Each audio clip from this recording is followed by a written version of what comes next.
I'll call this meeting to order at 7 p.m. Ms. Howe, would you please call the roll?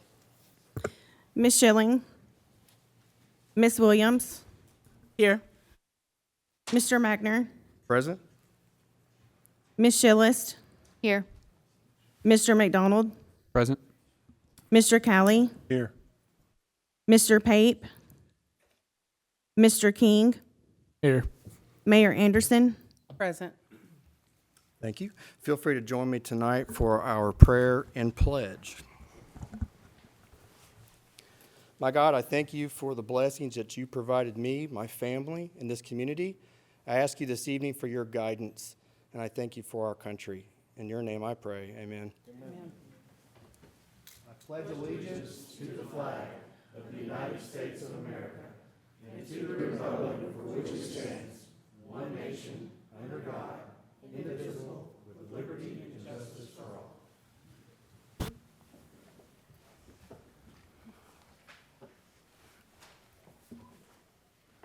Next on the agenda is the approval of the agenda. May I entertain Make a motion to motion? approve the agenda. Mr. Callie, do we have a second? Second. Williams?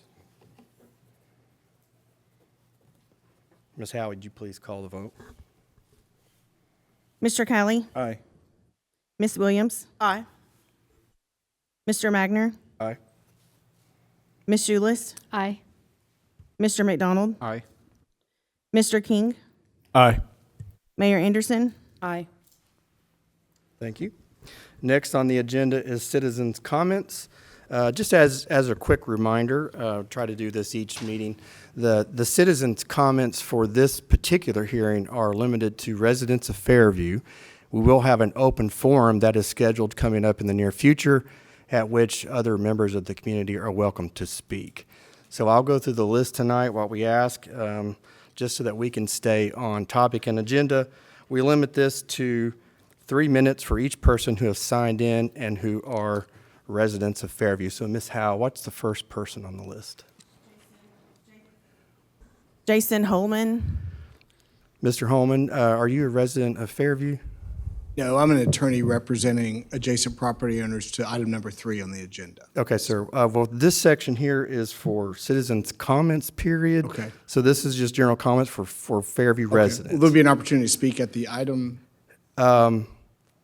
Point of order on city attorney, when we have issues with specific agenda items, that's typically we don't open that up as discussion to non-applicants. Would you agree with that stance? That's true. We'll have I believe this, we'll have a meeting in the future with a public hearing, correct? Yes, sir. So, yes. And that so would be the proper time There to is speak. a public hearing coming up with the Board of Commissioners, at which time I think that would be most appropriate, sir. Only at the Board of Commissioners, there's nothing else at the Planning Commission? That's Is that- correct. Okay. Thank you very much. Ms. Howe, who's the second person on the list? Anthony Vincent.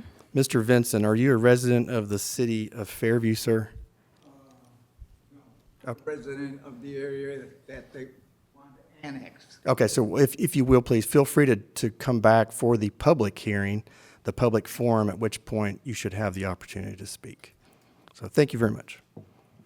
Ms. Howe, do we have anybody else signed up? That's it. Okay, all right. Thank you very much. Moving on, we'll have the approval of the minutes. Do I have a motion on? Make a motion to approve the minutes. Callie, do I have a second? A second. Ms. Williams? Ms. Howe, would you please call the vote? Mr. Callie. Aye. Ms. Williams. Aye. Mr. King. Aye. Mr. McDonald. Aye. Ms. Schulist. Aye. Mr. Magner. Aye. Mayor Anderson. Aye. We have no items of old business, so we will move directly into new business. First item, number 1, PC Resolution PC 43-24. This is the rezoning of Kingwood subdivision. This is a 75.86 acres portion of map 42, parcel 123. Currently zoning R20 pod. Requested zoning is RS15 pod, property owner Land South LLC. First, I'll ask Mr. Greer, would you please read your staff report? Allison Corolla with T Squared Engineering is requesting approval of a rezoning from an R20 pod to a RS15 pod to establish a planned overlay development named Kingwood Subdivision. The property is currently zoned RS20 pod. This RS20 pod was originally approved in the late 90s, I believe it was in 1998. Currently, what we know as Kingwood Subdivision was Phase 1 and Phase 2 of the Kingwood pod. The other three phases of Kingwood are the existing rest of the property. With the addition, there was a secondary piece of property that was attached to that original pod that is no longer a part of this pod. The master development plan associated with this rezoning request indicates the Kingwood subdivision development contains a total of 75.86 acres with a total of 119 single-family detached residential lots. Additionally, the development will extend 2 existing public rights-of-way, create 4 new public rights-of-way, create 8 open spaces, 2 pump station lots, create 11 stormwater ponds, create walking trails, and install all necessary stormwater, water, and sewer infrastructure. The primary property to the north, the existing Kingwood residential subdivision, is zoned R20 pod. There is an additional lot located to the north that is zoned commercial general. The properties to the south, east, and west are all zoned RS40. All surrounding properties contain single-family residential land uses or are currently vacant. The Fairview Forward 2040 Comprehensive Plan designates the parcel that contains the Kingwood development as new residential medium neighborhood and residential transition. The new residential medium neighborhood classification notes the appropriate land uses are single-family detached residential, single-family attached residential, limited to 2-family houses, mixed-use commercial office space, multifamily residential, and civic institutional. The new residential medium neighborhood classification lists the RS40 and R20 with PUD zone as appropriate zoning for property within this classification. The residential transition classification notes the appropriate land uses are multifamily, single-family attached, single-family detached, and civic institutional. The residential transition classification lists RS15, RS8, RS5, and RM8 zone districts with a PUD as appropriate zoning. The requested zoning of RS15 pod and the proposed land use of single-family detached residential are in alignment with the Fairview Forward 2040 comp plan. Staff recommends the Planning Commission provide a favorable recommendation to the Board of Commissioners to approve this request to rezone 75.86 acres from R20 pod to RS15 pod for the Kingwood subdivision development as resubmitted on November 21st, 2024, with the following conditions of approval included in the resolution PC 4324. The rezoning request will be placed on Thursday, January 2nd, 2025, Board of Commissioners meeting agenda for consideration with the potential for the public hearing and second reading being held at the Thursday, February 6th, 2025 Board of Commissioners meeting. Thank you, Mr. Greer. As a reminder, before I call for a motion, this particular body is an administrative body, not a legislative body. So our vote tonight will be a recommendation to the Board of Commissioners, at which point the either the acceptance or modification there of this submission would be discussed. So again, tonight's is a recommendation. Do I hear a motion on the PC 43-24? Make a motion to approve PC 43-24. Callie, motion to approve. Do I have a second? Second. Mr. King, thank you both. First, do we have a representative tonight for this application? Would you please state your name and address for the record? Yes, sir. Good evening. I'm Allison Corolla from T Square Engineering. Our office is located at 111 Southeast Parkway Court in Franklin.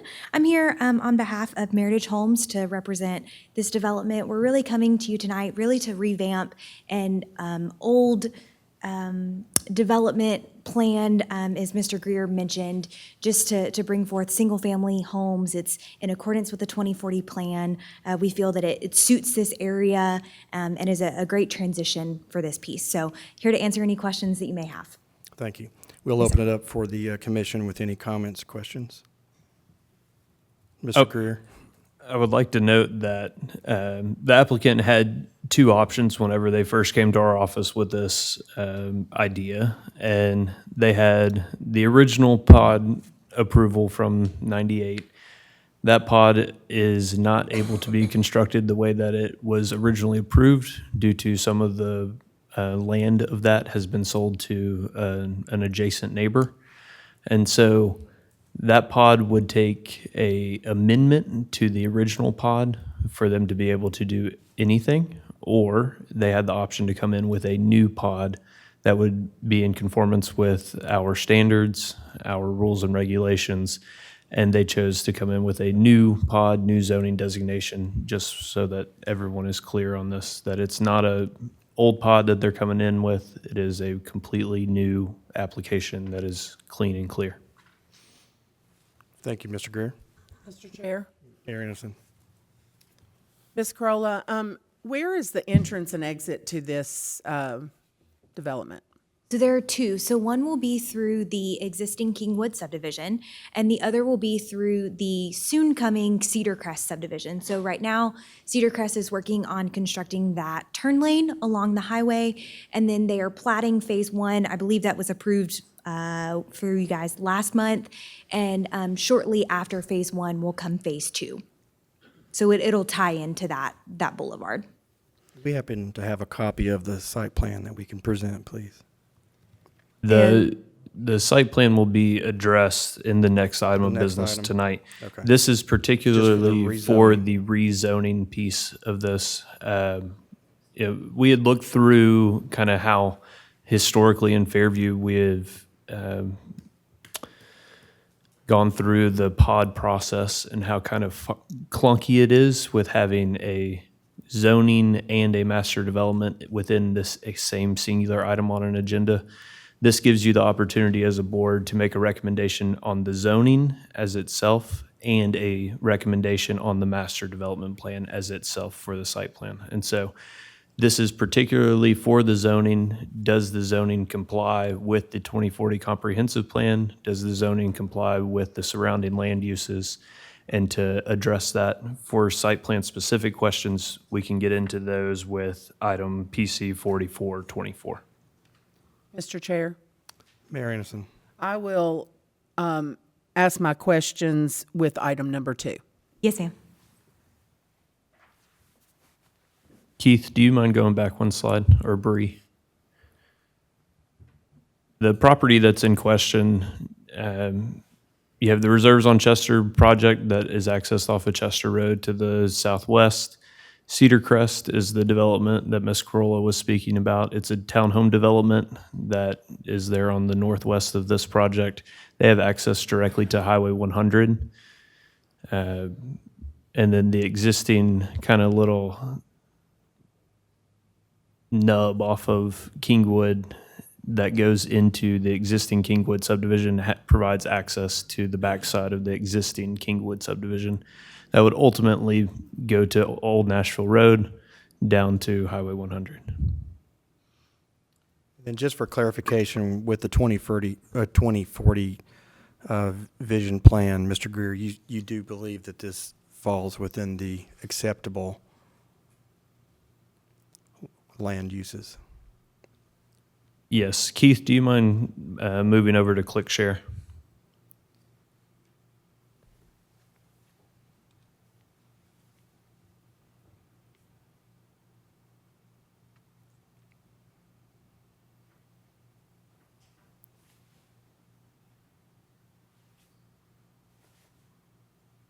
The property, once it pops up, the property is split with two different zoning designations on the 2040 comprehensive plan. Zoom in a little bit. The property connects here at the back end of Kingwood subdivision and runs all the way down to the south end here, kind of making a cross The brown area is the residential transition, and the darker yellow area is the residential medium in the 2040 comp plan. The residential transition piece lists RS15 as the least dense zoning designation for residential transition. It goes all the way up to multifamily, 8 units per acre as their highest density allowable within that zoning designation. For residential medium, it shows RS40 or R20 with a PUD. R20 with a PUD, based on our regulations, would allow 10,000 square foot lots. To give a density calculation there, with how they have proposed, RS15 would allow 7,500 square foot lots. And so it's fairly in compliance with their southern portion. With their northern portion of this project, it is exact in compliance with what our 2040 comprehensive plan suggests.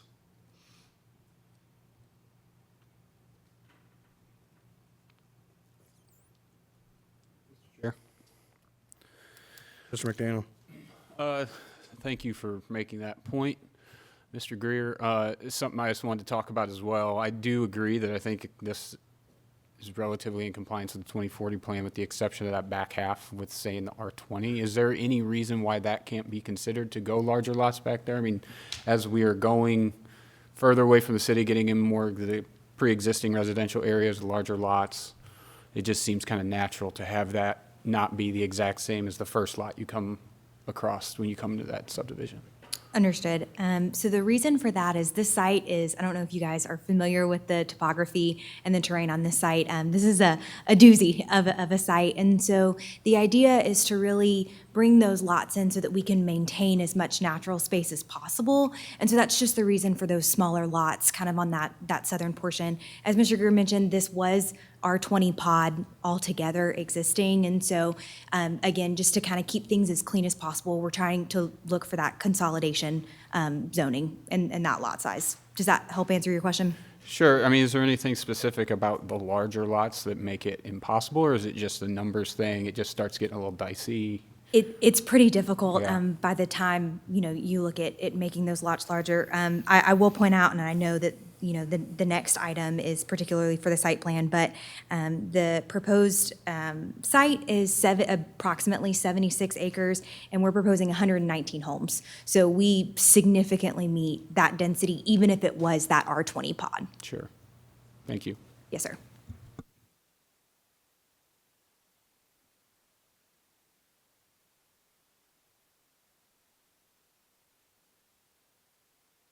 My only reservation with the RS15 pod, you said multifamily is an option.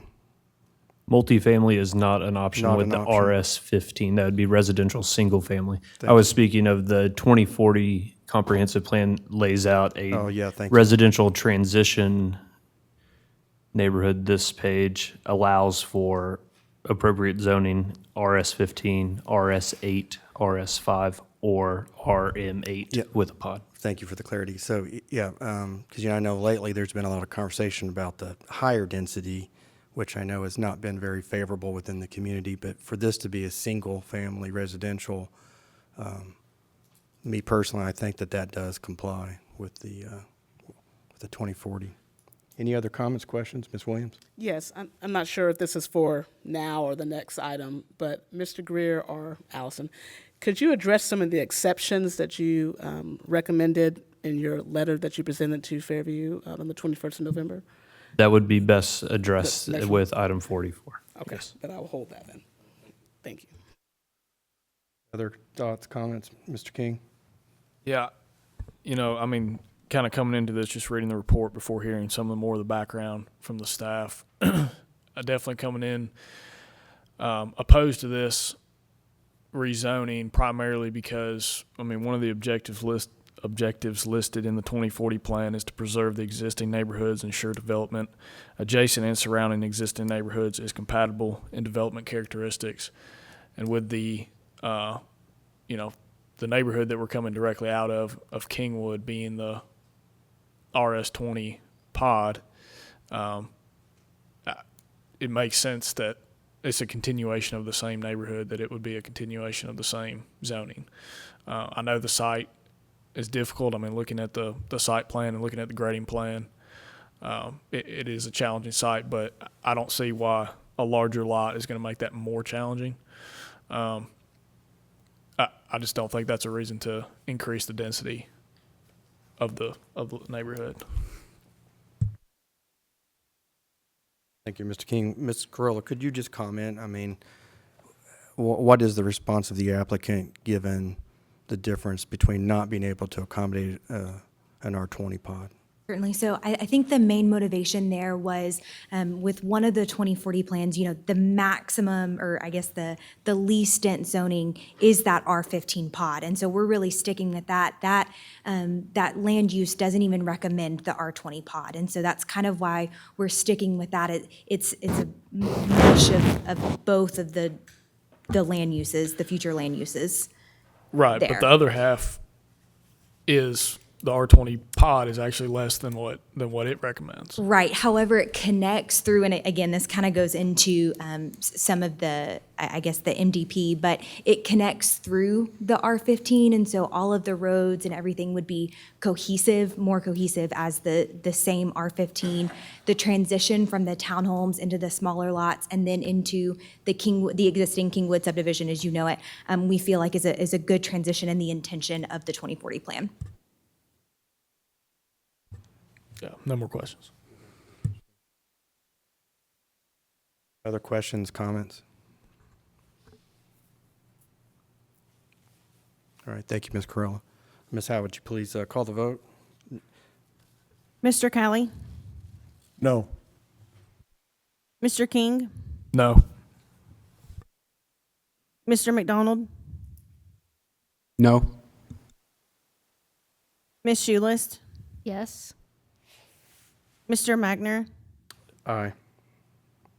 Ms. Williams? No. Mayor Anderson? No.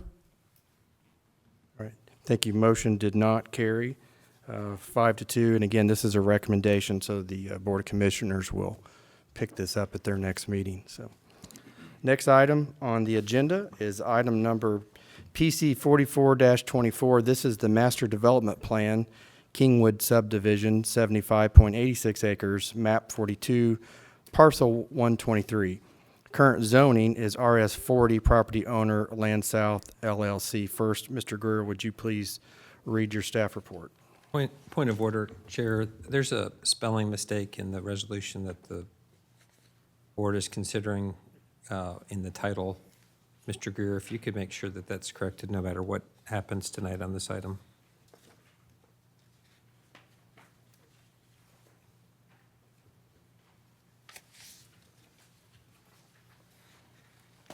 Was that on the agenda or in the staff report? It's recommending is misspelled Oh, on the resolution. thank you, sir.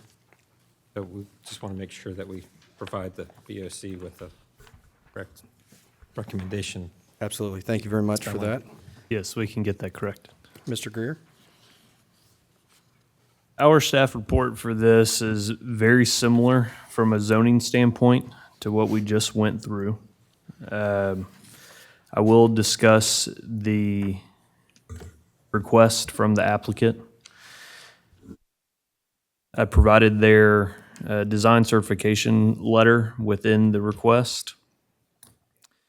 To whom it may concern, please accept this letter as a certification of compliance that the Kingwood subdivision located off of Kingwood Avenue Master Development Plan is in accordance with the City of Fairview zoning ordinance and the City of Fairview subdivision regulations per R15 pod standards.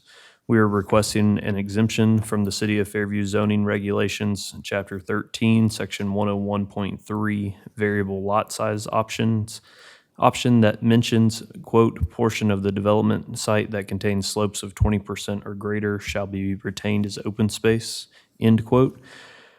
This site consists of a large amount of steep slopes greater than 20%. So lots in these steep slope areas are now shown with an asterisk identifying them as critical lots per City of Fairview subdivision regulations. Chapter 4, Section 102.2, critical lots, in kind, we request an exception to the City of Fairview Stormwater Ordinance, Chapter 14, Section 405.2, slope grading standards. All lots located within existing slopes steeper than 20% are now shown with an asterisk, identifying them as critical lots. We are requesting an exemption from the City of Fairview Subdivision Regulations, Chapter 4, Section 4106.7.2.b. Design of turnarounds that mentions cul-de-sacs must not normally serve greater than 30 residences. The southern portion of the site proposes a cul-de-sac that serves 39 lots. Given the steep topography to the south and the presence of existing homes, there is no opportunity to stub the roadway to the southern property line. These lots will be sprinkled to satisfy the fire marshal's requirements. We are requesting an exception from City of Fairview Subdivision Regulations, Table 4106B, General Design Standards for Streets that stipulates a local access residential streets design speed of 30 miles per hour, which yields a minimum centerline radius of 333 feet. According to the City of Fairview Municipal Regulations, however, a 25-mile per hour speed is posted on local roads. The existing right-of-way stub from Kingwood subdivision ends at our property with exactly 50 feet of public right-of-way. The geometry of our parcel allows only for a horizontal curve of approximately 160-foot radius. We respectfully request a 20-mile-per-hour speed, which reduces the minimum centerline radius requirements to 107 feet. The remainder of all roads maintain a minimum centerline radius of 200 feet. We are requesting an exception from the City of Fairview Subdivision Regulations, Chapter 4, Section 4104.4, Design Criteria that mentions sidewalks shall be included within the dedicated non-traffic way portion of the right-of-way or public access easement. A grassed tree lawn of at least 5 feet wide shall separate all sidewalks from adjacent streets. At the entrance of the subdivision, a large wall is proposed along the edge of the public right-of-way to reduce safety risk. The sidewalk in this location has been relocated to the back of the curbing to provide more distance between the pedestrian path and the large retaining wall. All off-site traffic improvements are to be constructed in accordance with the traffic impact study submitted to the city on October 25th, 2024. Tennessee Department of Transportation will have final determination of required improvements. And with that, I also provided TDOT's recommendations. Staff met with the design engineer and their traffic engineering staff, with Stanley Sumner of TDOT. Stanley is part of the Region 3 Traffic Office. Provided an email in our staff report based on his recommendations. That email states, "Thanks for meeting today to discuss the attached Kingwood subdivision traffic impact study. Based on the TIS, TDOT would recommend that a separate left-right egress lane, 12 feet lane width minimum for northbound Old Nashville Road approaching State Route 100. Also, based on the TIS, TDOT would recommend that State Route 100 eastbound right turn lane to be constructed into Old Nashville Road with 160 feet bayed taper and 145 feet storage. And the City of Fairview fire truck turning templates should be looked at for all movements at the intersection of State Route 100 and Old Nashville Road as part of the design of the new intersection geometry." Were there recommendations? For this, we did provide some conditions of approval that are within the resolution tonight. Condition 1, this master development plan will be placed on the Thursday, January 2nd, 2025 Board of Commissioners meeting agenda for consideration, with the potential for the public hearing and second reading to be held at the February 6th, 2025 Board of Commissioners meeting. Item 2 would be an exception from the City of Fairview zoning ordinance 13101.3 variable lot size. Item 3 is an exception from the City of Fairview subdivision regulations, Table 4, 106B, general design standards for streets. Item 4, exception from the City of Fairview subdivision regulations for 104.4, design criteria for sidewalks. Item 5, all TDOT recommendations provided by Stanley Sumner on Tuesday, December 3rd, 2024, included in the staff report to be provided by the developer. And number 6, exception from City of Fairview stormwater ordinance for slope grading standards. Thank you, Mr. Greer. May I entertain a motion on PC 44-24? Make a motion to approve PC 44-24. Valley, do I have a second?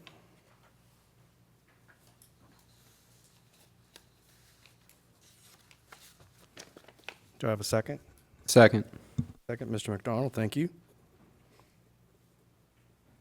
Do we have a representative tonight? Ms. Corolla, would you please restate your name again for the record? Yes, sir. Good evening, Allison Corolla from T-Square Engineering. We're at 111 Southeast Parkway Court in Franklin. I'm here to answer any questions you may have. As we've discussed previously, this is a development request for 119 single-family lots exclusively on this parcel. As you can see, there's quite a bit of floodplain and some steep slopes, and so that would be the reason for some of those exception requests that you heard from Mr. Greer.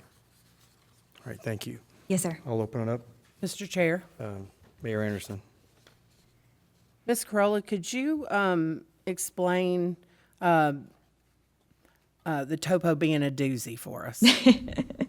So if you look on the site on 2.0, and I realize that it's hard to zoom in on this site, but we have floodplain on the site. And then if you also look at the next page, we have quite a bit of steep slopes. Ethan, are you able to hop on over to 2.3 perhaps? No worries. So what you'll see on this exhibit is that everything per regulations, everything in this coral color is effectively no disturb on the entire property. And so if that was the case, there would be no roads accessing any of the subdivision and effectively no lots to the subdivision. Once you hit that existing cul-de-sac at the end of Kingwood, the existing Kingwood subdivision, it pretty much drops off down into that floodplain pretty quickly, pretty significantly. And so without, pretty substantial grading within those areas of steep slopes, the property really is, completely, undisturbed. Can you Must remain. explain, is asking for an exemption to the sidewalks, is that because of the terrain issue? It is. So if you look at that little hook section, I don't know a better word for it, but right around there, our road follows, in order to maximize the center line radius, our road follows right along that property line. And as such, that limits our grading kind of right at that property line. And so our intention is to shift that sidewalk inward towards the back of the curb so that we provide a little bit more distance between a retaining wall and the back of the sidewalk. Can you explain, we worked very hard on our stormwater ordinance, and that's a big complaint that I get from our citizens when they have issue with stormwater. Could you explain why the stormwater ordinance is, they're asking for an exemption? Yes, ma'am. So the exemption request from the stormwater ordinance is particularly from the steep slopes, that ordinance. And so, again, I'm sorry, I know it's hard to see right now. There you go. So without this exemption, any grading, any disturbance, any roadway, any pump station, any public improvements located within the areas that are in that coral hatching are to be left completely undisturbed. And so that's just the request there, not to create excessive slopes by any means. Our proposed grading is 4-to-1, which is in accordance with the stormwater regulations. It just loops into a little bit of that existing 20% slopes. Ms. Corolla, the large retaining wall that you speak about, Yes, how ma'am. will that affect driving and, let's say, our fire and safety? That's a great question. So we'll conform with all all safety standards, particularly from the fire marshal, any particular standards that he may want. But we'll also propose handrail for pedestrians as well as any sort of guardrail or required safety improvements along those large walls. And the hook, we call it, at the end of Kingwood, Yes, is ma'am. that currently a cul-de-sac? It kind of tapers, the road kind of peters out, if you will. So we're actually tying in a little bit farther up off of the property to extend that existing pavement that does not currently extend to the property line. Thank you. Yes, ma'am. As a quick clarification, and I'll open it up for others to add to Mayor Anderson's question about the sidewalk. This is though just a blanket exemption on the sidewalks. So it doesn't specifically state at the entrance. According to this, you could eliminate that buffer anywhere throughout the development. Is that correct? So actually on the master development plan on page 2.2, there is a specific roadway cross-section, that is particularly labeled for that specific stationing. So that would effectively limit us for that cross-section Okay. to those stations. All right. Thank you. Yes, sir. All right. I'll hold my other questions for later. Other comments, questions? Ms. Williams? Thank you, Chair.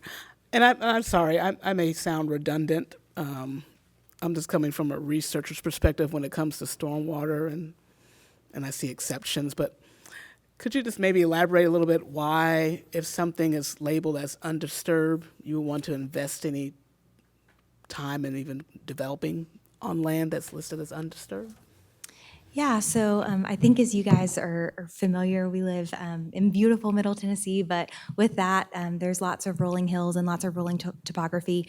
I will say that standard engineering practice is grading at 3-to-1 or 4-to-1. That's either 33% or 25%. To have an area undisturbed maximum of 20% is oftentimes very, very difficult, specifically within the rolling topography, the rolling hills that we have locally. And so, as you can see, we have multiple stormwater detention ponds on the site, as well as pretty intensive stormwater infrastructure within the roadway that would direct all of that stormwater to those ponds. And so, the intention is absolutely not to, cause any flooding or anything like that, but just really to get that grading in there in those areas that are a little steep right now.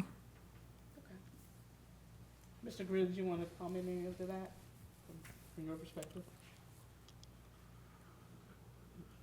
Engineering? I guess, is there something specific you have a concern about? Is it just disturbing slopes of 20% or greater? Yeah, thank you.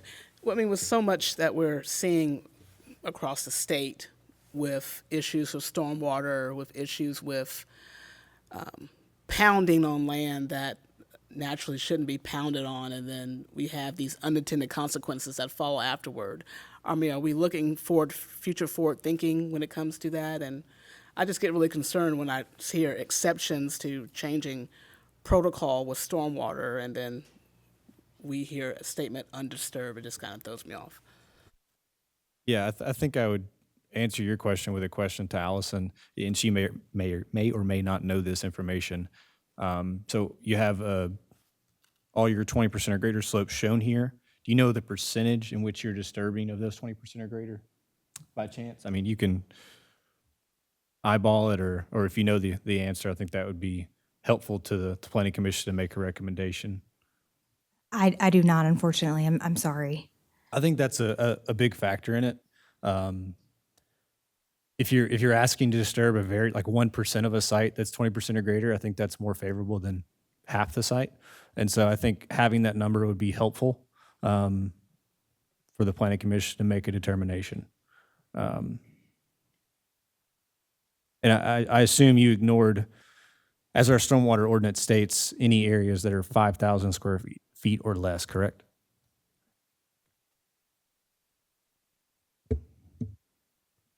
I will say that a lot of those steep slope areas are within areas of floodplain as well as areas of stream buffer existing anyway. And so per TDEC regulations as well as City of Fairview regulations, those remain completely undisturbed throughout the entirety of the project. Mr. King. I've got a few questions. I'll try to keep them as concise as possible. But I think the first question of mine is, it looks like we've got 3 stream crossings that this road's going to cross stream 3 times. Can you speak a little bit to, A, the structure that's crossing that stream? Is it going to be a culvert with riprap, backfill all the way up, and then wall? I mean, is it going to be a bridge? How are you going to get across those streams?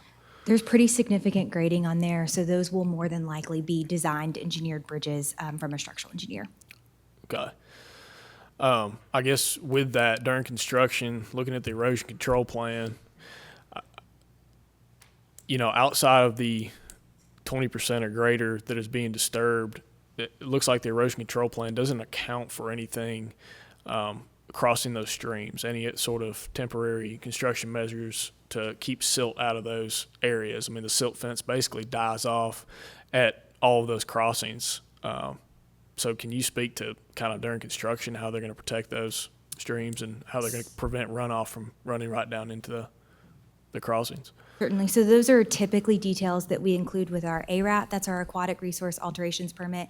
And that comes into play when you're really permitting that crossing. So once you have the final design of the bridge there, it's really difficult to provide erosion control measures without a full design of that bridge. So typically what they'll do is they'll install some sort of cofferdam, or if the stream is dry, that's typically when they'll begin construction.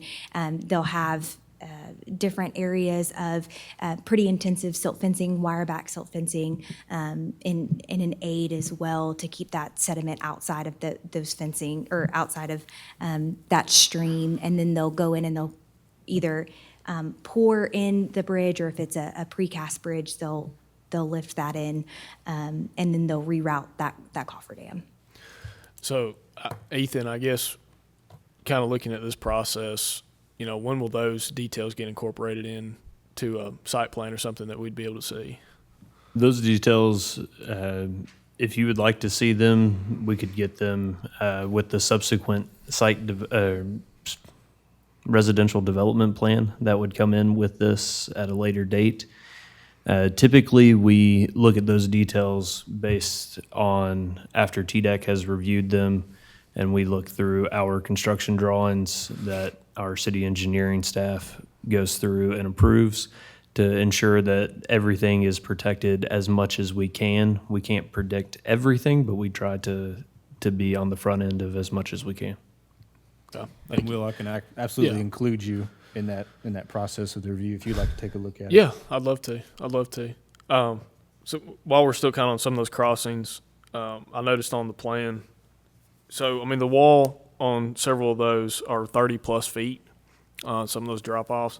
I see that you have a safety railing detailed up there. Is that designated to be a vehicular safety railing, or is that a pedestrian safety railing? What is that safety railing? There will be, so while the exact details haven't been ironed out, there will be vehicular safety railing, particularly along the right-of-way corridor. And then as it peters out further away from the right-of-way, it will more than likely transition into some sort of pedestrian railing. Okay. And I guess the thing that concerns me most about the sidewalk item, is that at that location is the same location that we're tightening that radius where cars are coming around, and we're tightening the sidewalk closer to the road. At the same location, we've got a 30-foot drop-off. I don't know. I know that the reducing the speed limit through that particular location to 25 miles an hour is part of that. Is that the same, or down to 20 rather? What is the speed limit on the either side of this neighborhood? I think it says 25 on Kingwood. What about the other neighborhood? Do you know? 25 All the for way Cedar through. Crest. Is that the neighborhood that you're speaking of? Yeah. On both Yeah. access points. Right. 25 is the posted speed limit. So it'll be for 25 on all either side local and drop to access. 20 within this neighborhood. That's correct. Okay. Yeah, I mean, that's definitely a concern for me as we're dropping the speed limit to accommodate the tighter curve as people are already coming out of a 25-mile-an-hour speed limit.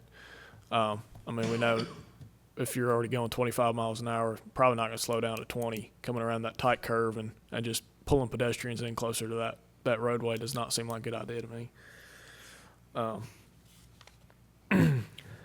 Let's see. I think that's all my questions right now. All right, David. thank you, Mr. King. Mr. McDonald? Thank you, Chair. So, couple questions. Mr. King covered a couple of them there. The sidewalk one is a big issue. I think putting the sidewalk close to the street for the reasons that he stated is a concern. And then just for me on this, I mean, one, variances are requested all the time. It's something that is pretty common practice. However, we don't see a whole lot of lots of this size in the location in which it's at is a critical is confusing term maybe, but it is. It's a piece in the middle of town that's important. It connects to a lot of other sites that we also have coming under development currently. For me, with the sidewalks is a big one, is a piece of it. But with the amount of variances that are being requested, and yes, you've done your best to clarify what those variances are. But I think it would go a long way to have a workshop on something of this size with the topography that exists, the sensitivity of an existing community, and we're going to be adding a significant amount onto the back end of that. The amount of water that comes and goes off of that lot, the amount of waterways that are crossed by bridges. I think there's just a lot of variables that might deserve a little bit more attention to detail as far from a discussion and an educational perspective for us to fully understand the site. And that is recommendation to staff as well, not just you as the applicant. But I think this is an ideal development plan that would need, that a workshop would serve well. Just a question. If we were to pull that sidewalk back to this typical cross-section, is that something that you feel like as commissioners that you could support? I would like to, personally, I'd like to just better understand the entire situation. Understood. I mean, I believe you said that the reason for moving the sidewalk out was out for a safety concern from not being too close to the retention wall. Correct. Is that just from objects falling off the top of the retention wall? Just to keep, I mean, if you're walking a stroller or walking a dog, right, to keep you from dropping off 20 feet, to the right, if, your dog runs through a rail or something like that, just to give a Gotcha. little So bit more space. It's effectively flipping that grass strip. So currently our typical cross-section, or the City of Fairview typical cross-section, shows the curb and gutter, the 5.5-foot grass sidewalk, or grass, and then the 5-foot sidewalk. And so we're just flip-flopping those. So we're putting that sidewalk right at the back of that curb and gutter, allowing for that additional 5.5 foot, and then that retaining wall right at that edge. Either way, whether it would be sidewalk or a grass strip, is there nothing stopping anybody from going over the edge? And is it a significant drop-off at that point? I mean, that seems like a little bit of a liability. There will be significant railing Okay, provided as yes. well. Yes, sir. I will note that along all of the portions of State Route 100 that have sidewalk, the sidewalk is at the back of the curb in locations that the speed limit is well above what their design speed is here of 20 miles per hour, or even 25 in the existing Kingwood subdivision, where you have 35, 40 mile an hour places throughout Fairview that have sidewalk at the back of the curb. Absolutely correct. Completely in agreement with you. I just find those to be relatively straight roads unless, I mean, yes, people do walk down those sidewalks, but a residential neighborhood obviously is going to see more foot traffic, I would think, on a regular basis.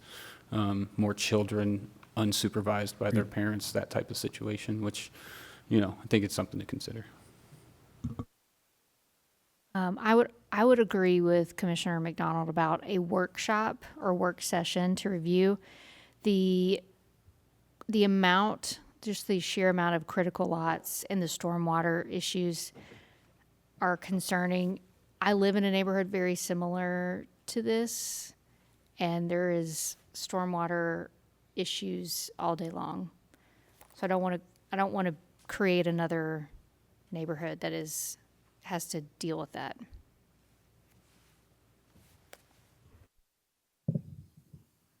Donald?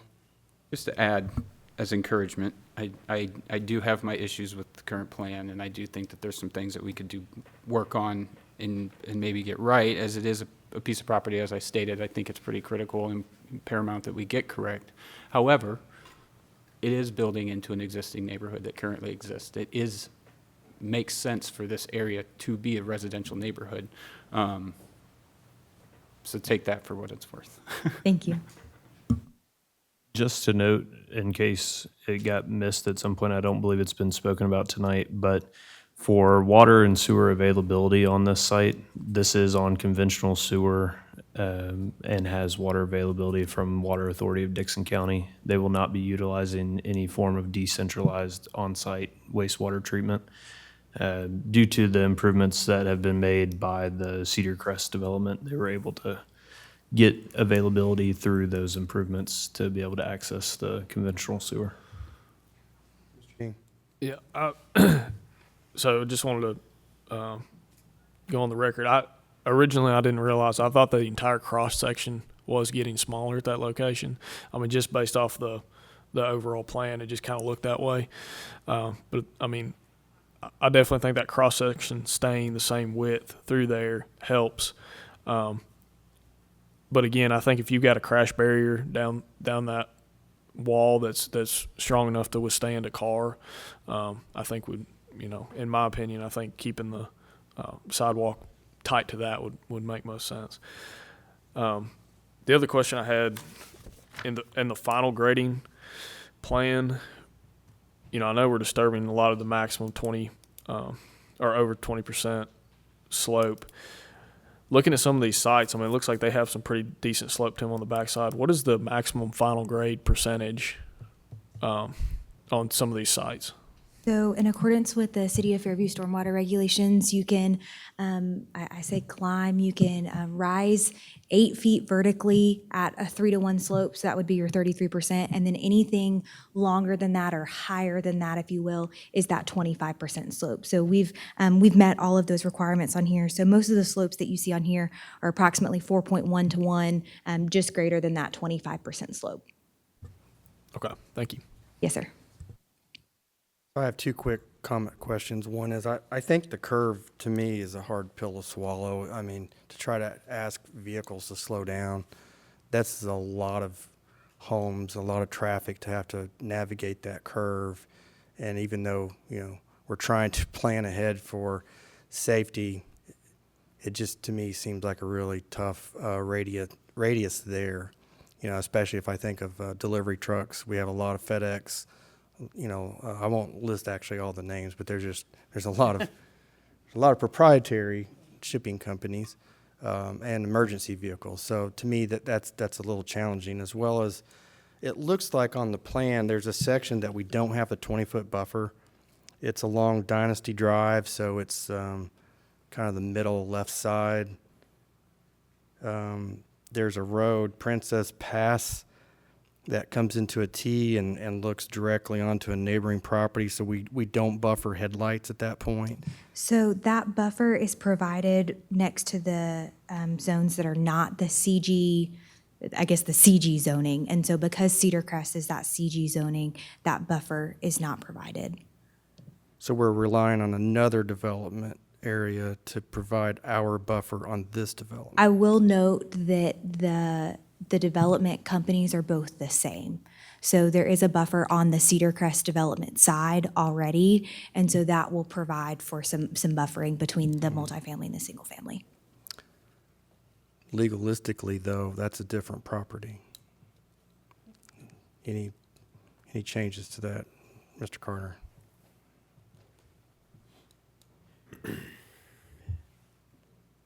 And does our code state where if the buffer has to be on the property that's being developed, or is it? Can I add while he's looking? It goes so far as if we don't offer the buffer or 20-foot open space, we're not even allowed to reduce our property size. The lot size, excuse me. That's section 10-207. Is this the area that you're speaking of, Mr. Magner? Yes, sir. So I believe there isn't a buffer required there between the separate zones. I believe the buffer requirement is for Says zone, it says property with adjacent zones properties. high, right, with properties that are zoned higher. Right, for the reduction, correct. So in this case, we would be a 15, that's a 20, correct? Right, would be Okay. the higher But zone, we and still since have that's the- CG, it's a lower zone. Okay, but we still have the buffer. We just don't get the lot reduction. Landscape buffers 10-206 in order to reduce headlight glare, noise. Sir, Ethan's going to look that up real quick. I think just while he's looking that up, I can speak about the tight radius at the north entrance. I believe that's, no, it's sorry, eastern entrance. Will and other planning commission members, you know, a crash wall was mentioned. I think that could be an option if the applicant is open to it. I've seen decorative bollards be used before at bridge crossings to kind of provide a safety against vehicular traffic. But again, that's for the applicant to decide. I just wanted to comment on that. That was warranted. I know we don't have, I don't even know if we have any of those in Fairview, but it is an option. thank you. Ethan, it's 10-206.2.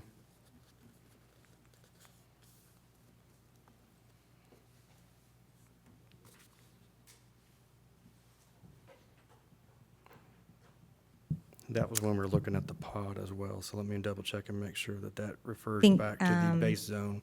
Oh, yes, sir, I'm sorry. I think just to elaborate on the city engineer, you know, to his point, I think we're open to providing, you know, whatever safety measures are most important and applicable for the site. Is that something that we'd be able to clarify in the workshop? Well, right now, there is no workshop. Well, unless, right, if so either we move the that one. applicant would have to suggest that, or otherwise, on the current motion is for a recommendation to the Board of Commissioners. Otherwise, it would kind of be on Yeah. Board of Commissioners. It's a bit of a construction level detail, but I believe it's something that could be added to the development plan for you guys to approve. And I don't think that would affect the substantial compliance and all those things, so. I think at this point, you know, we're happy to answer any further questions, but I do think we would be open to having a workshop if staff would help us set that up with different commissioners and perhaps the public. You know, we're open. So if that would be something that maybe you could help us with, Mr. Greer or Mr. Magner. Point of order. Ms. Grillo, are you, been talk of a workshop, but that's really not before this board. We have a motion pending. Are you wanting to defer from the planning commission, so you can have a workshop for the planning commission, or are you wanting them to take action and then have a workshop for the BOC? Because obviously this is a recommendation tonight. There's not a final decision. Good evening, Casey Keister, Meritage Homes with the applicant 255 Meridian Boulevard, Franklin. I think if the option would be, I know there's a scheduled work session prior to planning commission meetings. Would it be possible to defer 1 month's meeting and use that work session time prior to next month's meeting as a work session to discuss some of these items? It'll give us a chance to prepare, address some of the items that have been brought up this evening, and then we can discuss with this board in further detail prior to the voting session of next month. I think that's what I'm hearing from this board. They want some additional information, and I think staff has asked for some additional information, and that may help you garner a positive recommendation, because I don't hear that you're going to get that tonight if they vote. So you can request a deferral at this point, and I think that planning staff, Mr. Greer, would work to get that scheduled for you. I'm hearing that that's what this board is asking for, not so many words. Is that true? Am I reading that wrong? That would be our That request. sounds like the consensus. At this time, we're formally requesting deferral, but again, we're happy to answer any further questions that anyone may have this evening. Clarify, you're requesting a deferral to January's work session meeting, but are you also asking to have the resolution deferred to the January meeting as well? So it would be work session, and then immediately after that would be the voting for the planning commission. Correct. Just like this evening, there was the hour-long work session where it was discussing some legal matters. We'd like to use that time next month to discuss this project, and then that could be right in advance of the voting meeting. So hopefully some of these items could be ironed out through the work session, and then we might be more prepared for the voting meeting next month. So we'd be work session and voting meeting on the January agenda. Well, I mean, we'll continue the discussion. I appreciate that approach. I think that's a good mutual type of way of doing business in our community, so thank you for doing that. Mayor Anderson. Thank you. How tall is that retaining wall? So there are quite a few retaining walls on the Well, property. the yes. The largest is Yes. approximately 40 feet tall. 40 feet tall? Yes, ma'am.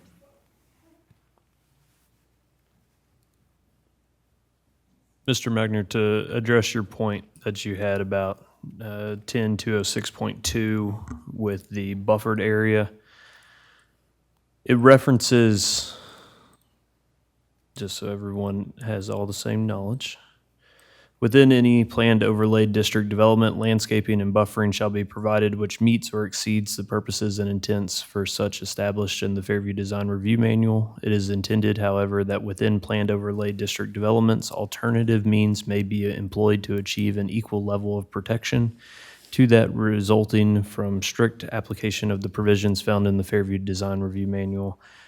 This provision is intended to permit and encourage the use of flexible techniques to achieve a transitional character through site design, which minimizes the harmful impact of noise, dust, and other debris, motor vehicle headlight glare, or other artificial light intrusion, and other objectionable activities or impacts conducted on or created by an adjoining or nearby use. The second reference you had was to 10207. That one, I think, though, is referred to, .3. that was related to the reduction of lot size, which we already determined is not applicable in this Yeah. case because the adjacent lots are higher. That's correct. That is not applicable to Correct. this particular project because the adjacent property at that point is zoned 20. commercial general. And this explicitly is for where it backs up to other residential zoned properties. Correct, thank you. I mean, the term equal, to me, that's subjective. We could talk a lot about that at some point. That would be a concern for me. We have a street with a lot of traffic that's running up right behind other properties. I would just have a concern, and just generally speaking, for the work session, I'm also a little concerned about the density on the critical lots. I'd be more in favor to see a little bit more variation, diversity of lot size here. Other comments, thoughts? Mr. Carter, as a point of order, the initial motion needs to be withdrawn from the table. Yes, if whoever made that motion could withdraw it, and the second could withdraw it, and then we'll need to hear a motion to defer if that's what this body wants to So- entertain. Mr. Calley, do you wish at this time to withdraw Withdraw my your last motion. Withdraw the second. Motion withdrawn. Can I entertain a motion for deferral? Make a motion to defer. Calley, Second. McDonald.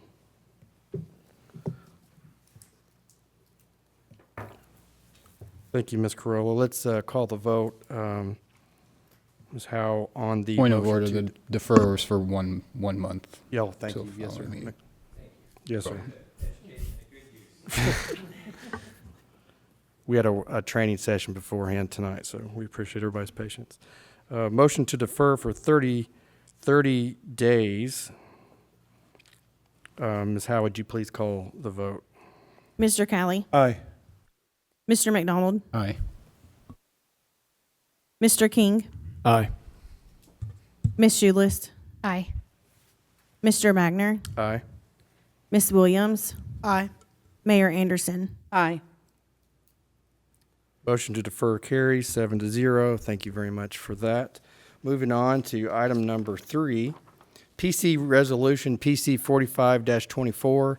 This is annexation of 7740 Cumberland Drive.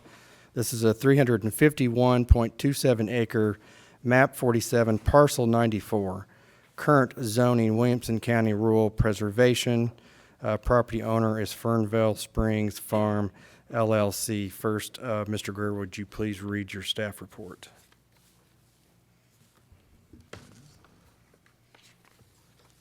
Within the staff report is Exhibit 4524A, which is on the screen. It shows the property in question. The blue outline is the property in question. It shows the current zoning of RP5, Rural Preservation 5, which is a Williamson County zoning. The blue area that is shown on the map on the northwest corner, that is our City of Fairview municipal boundary. And so as the municipality reaches out on the northern northwest side of this property is Cumberland Drive. The municipality encompasses Cumberland Drive and extends to the southern side of Cumberland Drive. So the entire frontage along Cumberland Drive is contiguous with the City of Fairview. Mr. Richard Spanton Jr. has submitted to the City of Fairview an annexation request for the tract located at 7740 Cumberland Drive. The tract is designated as tax map 47, parcel 94. The property contains 351.27 acres. The property is currently zoned RP Rural Preservation 5. All surrounding properties are also zoned RP 5, with one adjacent property being MGA 5. The entirety of the property is located within the urban growth boundary of the City of Fairview. Additionally, the parcel is contiguous to the current Fairview municipal boundaries. There are 3 parcels located on the north side of Cumberland Drive that are located within Fairview municipal boundaries. These properties are 7757 and 7765 Cumberland Drive. Also, Cumberland Drive is currently maintained. The Fairview Forward 2040 plan, the tract of land at 7740 Cumberland Drive was not included on the future land use plan. This property has recently been put into our urban growth boundary. On November 13th, the state of Tennessee accepted the Williamson County Growth Plan that updated our urban growth boundaries for across the county. And this was one of the additional properties that we had on our urban growth boundary update. Since that has been accepted for almost a month now, that is why it is before us tonight. The applicant had previously submitted prior with the expectation that the urban growth boundary would be accepted prior by the state. They did not accept it until November 13th, and so they are here for us tonight.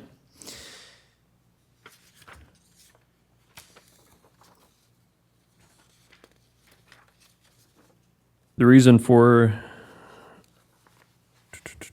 the rural settlement future land use classification lists 5 zone districts and 2 land uses as appropriate. The 5 zone districts are AR15, AR5, RS40, and RSM40, and R20 with a conservation development. The 2 appropriate land uses are agricultural and single-family detached residential. Section 5105 of the Fairview zoning ordinance requires that properties annexed into the city be zoned RS40, low-density residential. Therefore, this property, if annexed, would be zoned RS40, and that would be in alignment with the rural settlement future land use classification. The current land use on this property is single-family detached residential, which is also in alignment with the rural settlement future land use classification. Utilities, the application notes that water and sewer service is not available for the property from the Water Authority of Dixon County. Given the lack of water and sewer service to the property, the property is currently served by wells and septic systems, and those will continue to be utilized for the property. The applicant stated on the annexation request application that the tract of land is abut property located within the municipal boundary of Fairview and that the current land use is single-family residential.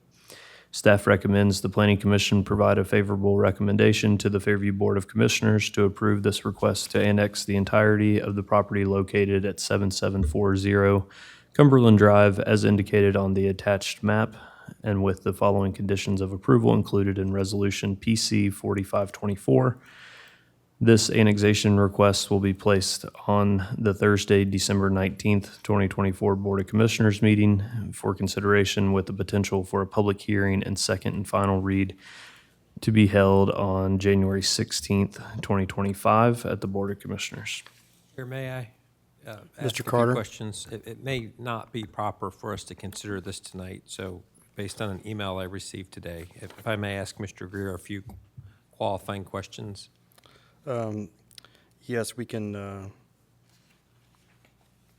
feel free to move ahead with that. Mr. Greer, prior to Williamson, the adoption of the most recent growth plan, was this property in our UGB or not? This was not within our urban growth boundary. Okay. I received an email from the Williamson County attorney that they received a signed resolution from LGPAC, which is the final step for the UGB to be approved. They received that resolution today, but it was factually inaccurate, according to the Williamson County attorney, and therefore Williamson County cannot accept it. So Mike Matheson and Christy Dunlap, who are the attorneys for Williamson County on this matter, have sent the suggested corrections to the economic development attorney that represents LGPAC, who drafted it. As soon as Williamson County gets an accurate signed resolution from LGPAC, Williamson County will be able to fully assemble the plan and get it recorded, after which they'll share the recorded copy. But because of this unexpected delay, that resolution is not going to be accepted by Williamson County. It's been sent back to LGPAC to correct. Once Williamson County has it back, they'll assemble it into a packet and actually record it, making the UGB effective. So at this point, this property is technically not in Fairview's UGB because the process has not fully played out, which is disheartening because this process is played out over the course of a year or more. And so I think my recommendation would be to defer this matter until correct resolutions received by Williamson County and it's actually recorded. Because I think if we do anything before then, it's premature. It's not currently in our UGB is the long and short of it. Make a motion. Sorry, just one moment, please. Just by the way, for this current point of order, we are out of sequence with the typical process and rules. I will allow just a few moments of conversation, and then we will reinstitute the rules and procedures for tonight's commission. So I want to make sure that we appropriately address Mr. Carter's questions and comments so that we know how to effectively govern this particular item. So Mayor Anderson, would you feel free to go ahead and respond to Mr. Carter's? I make a motion to defer until we get the final approval of the UGB From Williamson County. from Williamson County. Second. Anderson, Cali, Mr. Chair, if I could ask a question prior to us voting on that. absolutely. Mr. McDonald? Just point of clarification on that. So, totally makes sense, everything you said. However, we are just making a recommendation tonight. We're not taking action technically on anything. The action on this land wouldn't take place in official action until the 19th of January. So could we push move forward as planned and get to the 19th? And if at that point the UGB hasn't been adopted, then we could defer it? I would Just for sake of business, I would or no? recommend against that because if the process plays out like I think it's going to, I think this will be resolved in the next 30 to 60 days. But every time that I assume that something is going to play out the way I expect it to, I'm sorely disappointed. And I would have thought this would have been done 60 days ago or 90 days ago when the UGB was approved back in November, or that would have been 30 days ago, I guess. So I was surprised to receive this email. So I hate to impose a timeline that sets forth and affects future meetings without any assurance that what I think is going to happen is actually going to happen. I think debate on something that is not currently in our UGB and having you make a recommendation based on something that has not come to pass is probably not in the best practice. That's perfectly acceptable. Yeah, absolutely. Just wanted to make sure we considered that. And that's why I want to preface it, because I was not sure from the packet, trying to get prepared today, and for the continuing education that we put on, I wasn't sure if this property was actually currently inside our UGB or not, and so that's why I prefaced my comment. I was hoping not to have to make the comment I just made, but here we are. So let me also continue to respond to your comment, Mr. Carter. The way I understand, annexations are only applicable by the applicant, and therefore, are we out of order if we were to motion to defer? However, I understand that the background legalistic of our conversation here really suggests that we cannot vote. Well, at this on point, the property's not topic. in our UGB, so I don't think you have any power to, Good, I don't fair think enough. it's in your purview to make a recommendation about property that's not currently in our UGB. So, I mean, is the applicant here?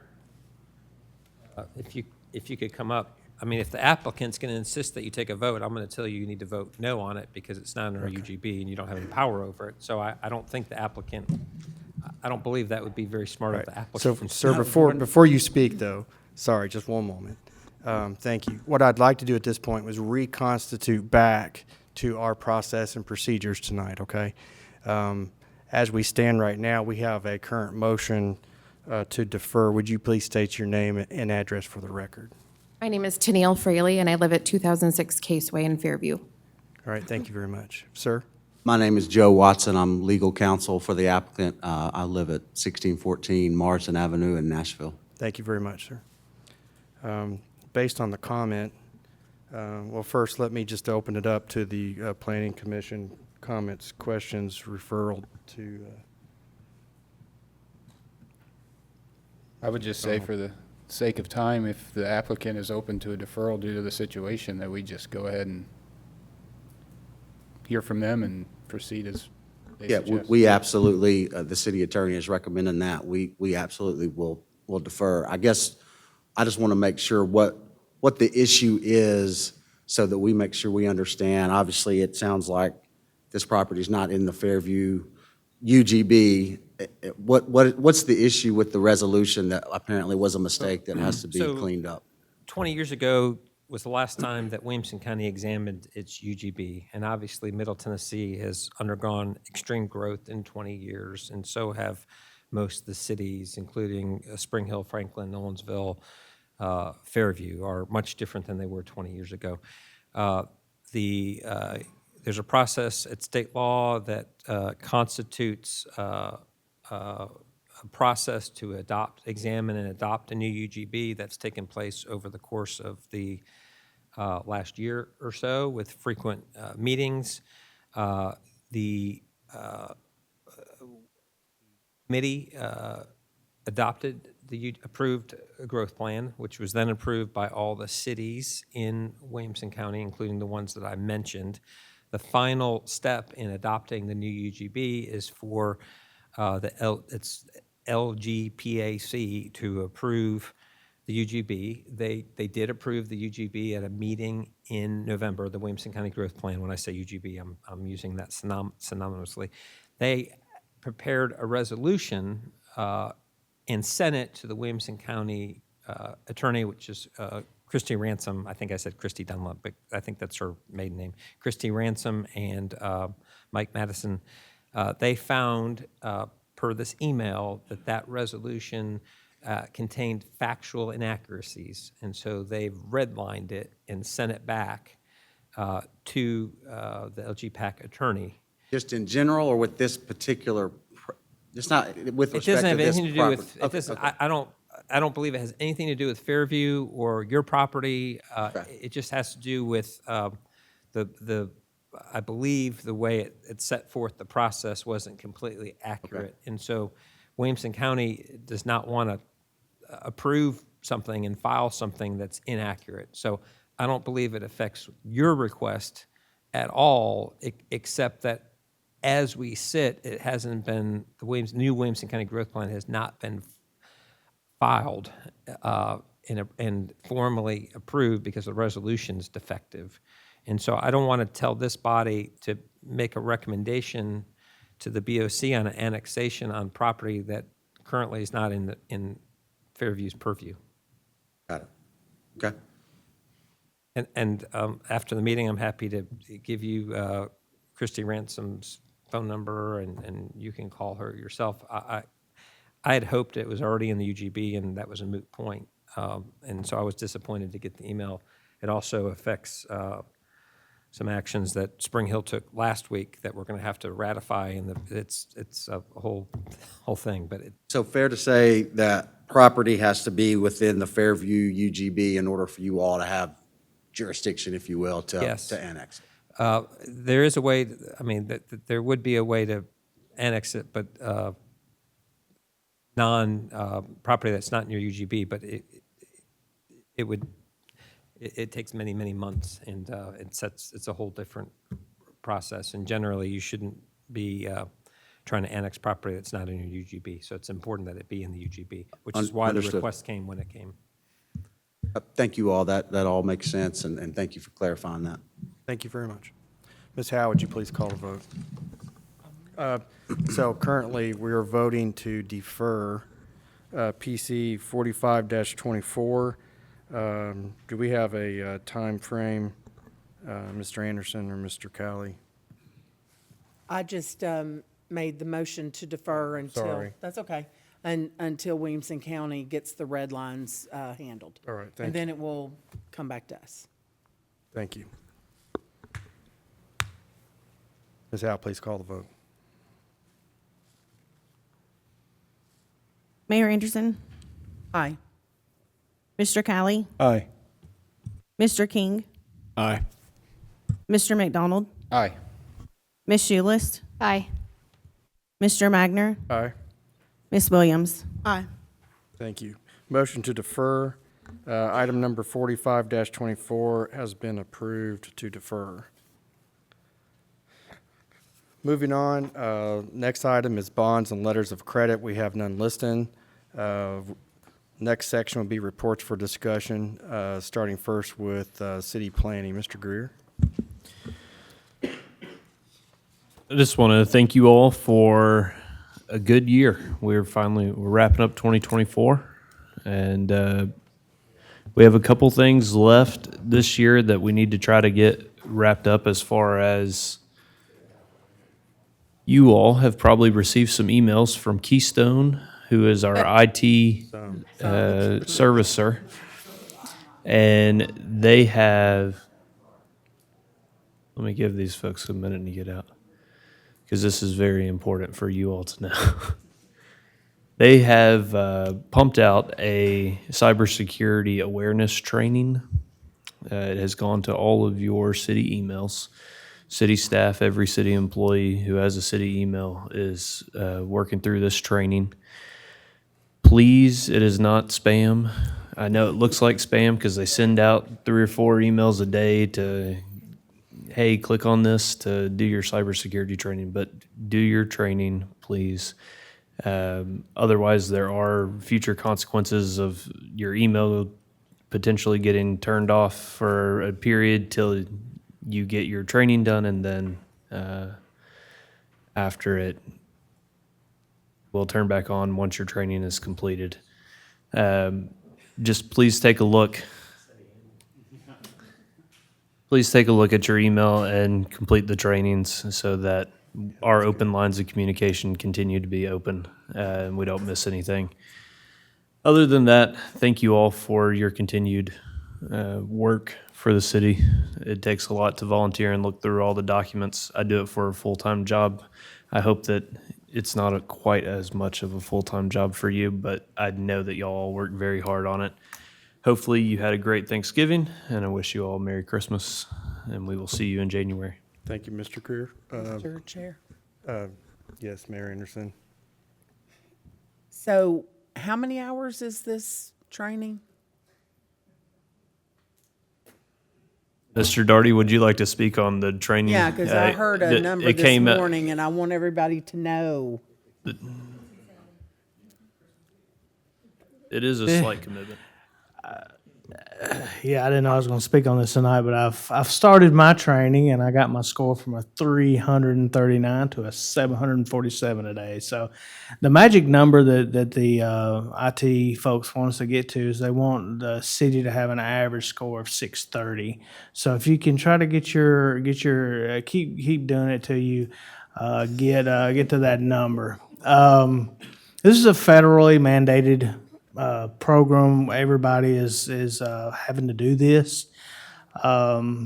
So there's several things that don't take a lot of time. If you go to the micro, there's 80 of them, and they're supposed to pump. Once you get everything done, they will just send out one, but they're like 2 minutes apiece. And then you answer 4 questions. So they're on there, and then they're going to put one of those out additionally a month going forward. But getting through this initial first deal is kind of a task. And then there's 4 classes that are about 15 minutes apiece, and you answer questions on those. So Christmas. yeah, and it's not anything that has to be done tomorrow, but we need to be try to get your score up. I do a few of them, and then come back to it. It's not. I did a little bit a day, and it's not that hard, but it is takes up a little bit of your time. Some of them are quite humorous, but Is anyway. there a specific timeline in which we need to have that completed by? I have not heard a specific timeline. I will double check on that, but I would say try to get as far as you can the next month or two. And I'll see about getting a specific timeline, but I'm not. I just started today, Commissioner McDonald, and I got emails talking about what a bad employee I was. Well, I thought not clicking on those emails was the security test. That's probably yes. So That's how I. and just to be aware, they might send a phishing. So just be aware that you might get a phishing in your email, but these are not if it says Keystone. Is that clear as mud? Yeah. So we're still on city manager. Feel free to continue with any additional discussions, reports. I was gonna say nothing tonight. Okay, great. Mr. Chair.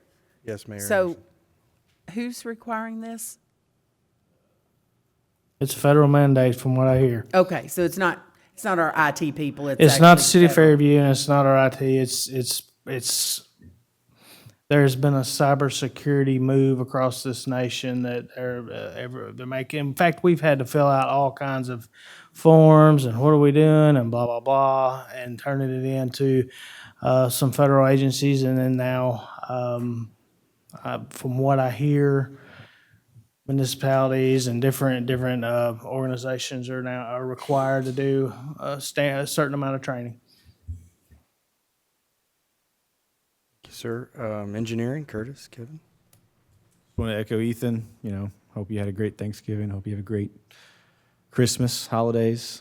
Safe travels to you all, and it's been a pleasure. I believe this is my 18th month in Fairview, so I appreciate you all and everything you do. So thank you. Thank you. Mr. Carter. I just want to make it clear that Mr. Hogan and I aren't requiring you to do anything at all. You get a whole book to read.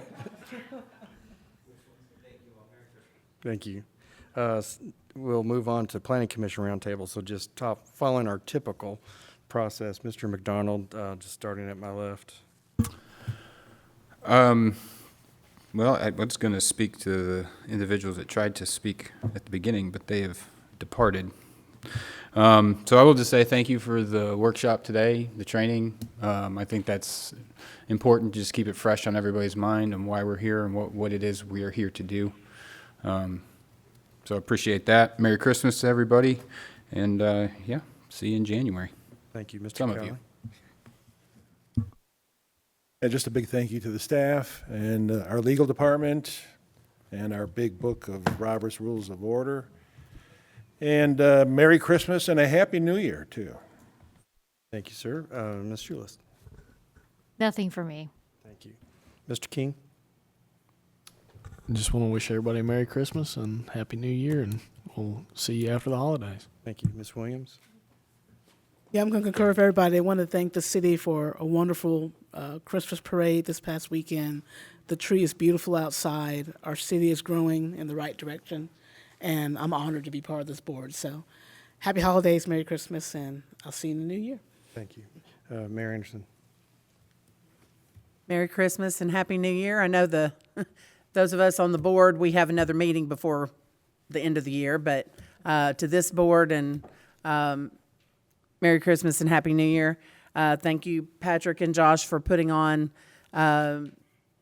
our work session. And, it was even though we, some of us who've been doing this a while, we know a lot of these rules. It's good to refresh because there's always room for, finding out that maybe you missed something or something that can be added. So thank you for putting that together for us. Thank you for the staff, all the work you do. And remember that we have an Around Town Coffee with Patty Carroll, Economic Development, tomorrow morning. Be there early at 8:30 a.m. at the Triangle School. These have proven to be quite a good experience to be able to network and meet local businesses. Tomorrow will be the Fairview Arts Council, and I believe our Parks Department is going to have some conversation with us tomorrow. So that's exciting, and that's all I have tonight. Thank you. Thank you, Mayor. I have just a couple super quick items. One, to start the new year out, I would like to see if we can get a report on where we stand with the sidewalk and tree banks. And the reason why I say that is oftentimes we will vote on this board to allow that variance. I'm just curious, what are we doing with that? Because, if we're not doing much with it, I don't know that I want to continue to vote for that variance. So I'd just be curious to know, what are we doing with sidewalk and trees? And I'd just like to look for that maybe in January, February. I realize that we might need to pull together some reports or information on that. That will help us make decisions.